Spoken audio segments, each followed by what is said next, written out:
This video is sponsored by Incogni.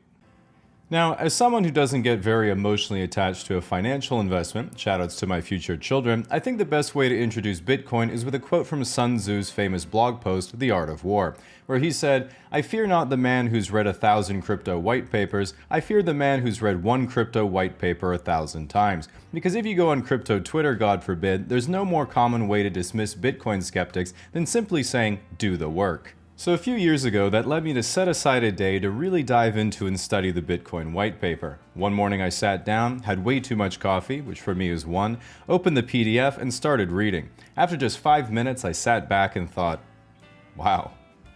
Because there wasn't any more pages. Not knocking the content, but if anyone tells you they did the work, just know what they meant was they read a pamphlet. In brief, the reason the Bitcoin network was innovative was because in 2008, anonymous chess grandmaster Satoshi Nakamoto proposed a solution to a problem that had been plaguing digital currencies for decades, which is if I want to buy 2 large pizzas from Papa John's, but I have no cash to do it, how do I send the money digitally without a financial institution having to verify the transaction between us?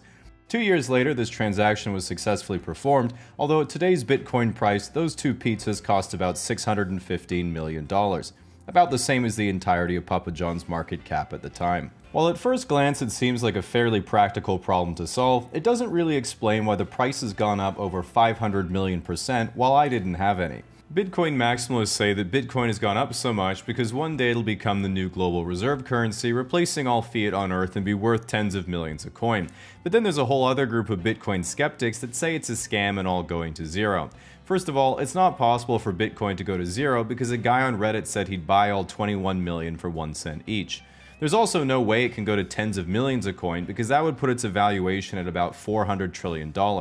This doesn't make any sense because the Bitcoin network doesn't even sell AI graphics cards. Now that we know the proper price of Bitcoin is somewhere between 1 cent and $10 million, how do we know which direction it's going to go? If you look at what the experts say, legendary investor Charlie Munger called Bitcoin rat poison, which is clearly bearish. But if you take Michael Saylor, chairman of the Bitcoin options trading vehicle MicroStrategy, he'll tell you, Bitcoin is a swarm of cyber hornets serving the goddess of wisdom, feeding on the fire of truth, exponentially growing ever smarter, faster, and stronger behind a wall of encrypted energy. Which I think is bullish, but I might have to ask my shaman. I would also like to add that I didn't edit anything here. This is literally his Twitter profile. The problem I've found is that if you ask anyone who's into crypto why Bitcoin has value, the most common response is, it's digital gold. The obvious follow-up is, why does gold have value? Which then usually devolves into because it's scarce and because people have valued it since the dawn of humanity. And while that's a great explanation for OnlyFans, this is the economic equivalent of saying it's a good store of value because it is. On the other side, people from traditional finance often make the argument that a digital asset isn't real, so you can create an infinite amount of them, and therefore they have no value. This isn't a very good argument because if digital assets have no value, how can the founders of nearly every crypto project rug pull the whole thing to buy yachts? Now, while you shouldn't evaluate the effectiveness of a technology based on the character of people who believe in it, I certainly do anyway. And Bitcoin in particular has a strong bias towards anti-government sentiment and libertarianism. If you're not sure what that means, imagine if the government were to say, because you didn't pay your fair share, 150 people died today from an underfunded government program. This kind of thing would really rattle a libertarian because they know that their taxes would have helped the government to get at least a dozen more. Even looking at the types of people within traditional finance versus crypto, while there are some who really get it, you get the feeling that most of the people in decentralized finance aren't familiar with how the existing financial system currently works, causing them to often reinvent the wheel and run into the same mistakes that have already happened before. Take Sam Bankman-Fried and the collapse of FTX. Everyone in crypto was like, there was no oversight or transparency. Everyone knew it was possible. They're just making everything up. We just didn't think they'd do that. And that made traditional finance say, what? But what they were doing was illegal. Didn't you learn anything from 2008? And unfortunately not, because they were 12. For this reason, a big threat to the crypto industry has been regulation. Because there isn't any. You can go on Binance, buy 75 times levered Dogecoin futures without a single confirmation window, and in 25 seconds you'll either make 3 times your money or lose everything. Which, let's be honest, is pretty fucking awesome. Well, this has begun changing a lot in the last few years after so many people were losing all their money repeatedly. There is a lot of environmental criticism brought towards crypto because the process of mining new Bitcoin is extremely energy intensive, as the process is done by brute forcing math problems with a huge amount of compute. Bitcoin mining was actually banned in China because the government decided the amount of energy being expended to solve arbitrary math problems was excessively wasteful, and it would be much more productive to use those children for something else. Generally speaking, the single biggest concern of most people is Bitcoin's price, because even though it doesn't produce anything in the literal sense, from the time you could easily publicly buy it as a speculator, it is one of the best performing assets of all time. Critics will argue that saying Bitcoin is the best performing asset of all time is like saying a winning $2 Powerball ticket is the best performing asset of all time.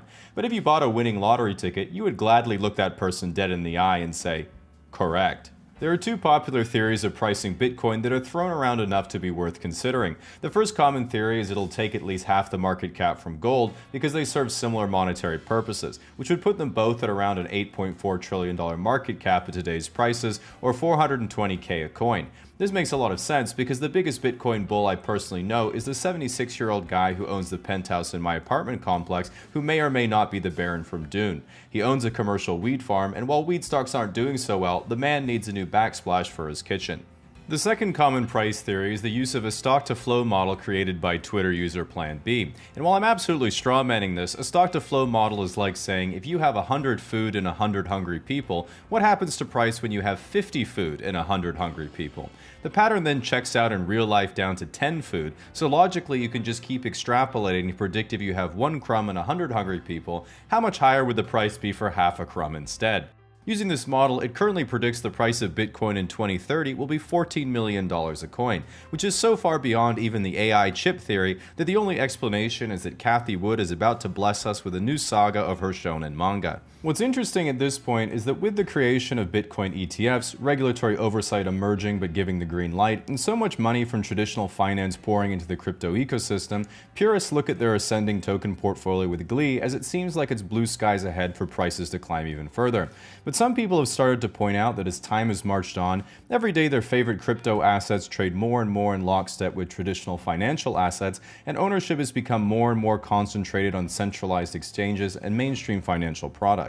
Even 5 years ago, the whole space was about disrupting traditional finance, but now it's about cheering on any product that lets you get exposure to the network without being part of it, in the hope it drives the price higher. Just like in Oppenheimer, it's caused some people to dim the lights, adorn their trilby, and recite with scorn, "He who fights with monsters should be careful, lest he thereby become a monster," causing everyone else to say, "Bro, I just want to be able to afford a house one day, can you please chill the fuck out?"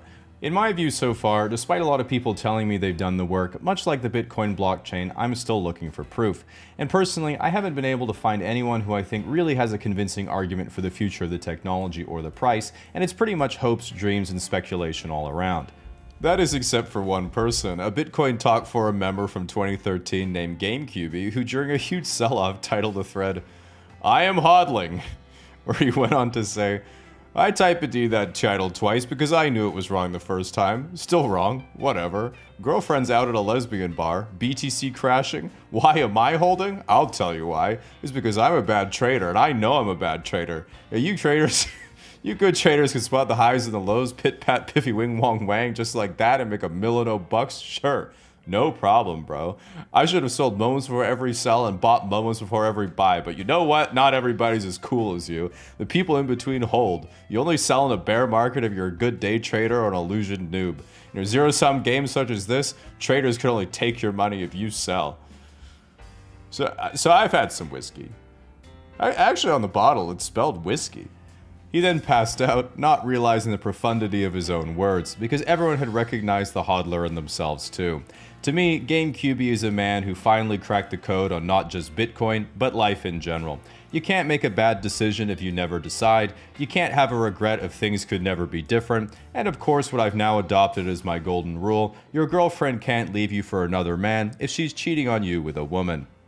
Now, unlike your girlfriend leaving you, one thing you can't solve by just saying no is data brokers getting their hands on your information, who then turn around and sell that data to whoever wants to buy it, potentially getting it into the hands of robocallers, scammers, or God forbid, the government. This is because you're giving them permission to nearly all the time whenever you sign up for things online, but if the inner libertarian in you is getting flustered already, the good news is you can use today's sponsor, Smith & Wesson.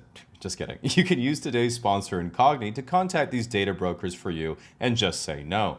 This is because these data brokers actually had to remove your information if you asked them to. It's just ridiculously tedious to contact all of them and go through the process. Incogni automates this for you in the most seamless way possible because all you have to do is sign up and immediately it does the work. It's so simple that once you sign up, you think, okay, so what do I do now? But you forgot the whole point is finding the data you used to sign up. Since the last time I talked about Incogni 6 months ago, it's done an additional 12 hours of work and completed a couple dozen more requests.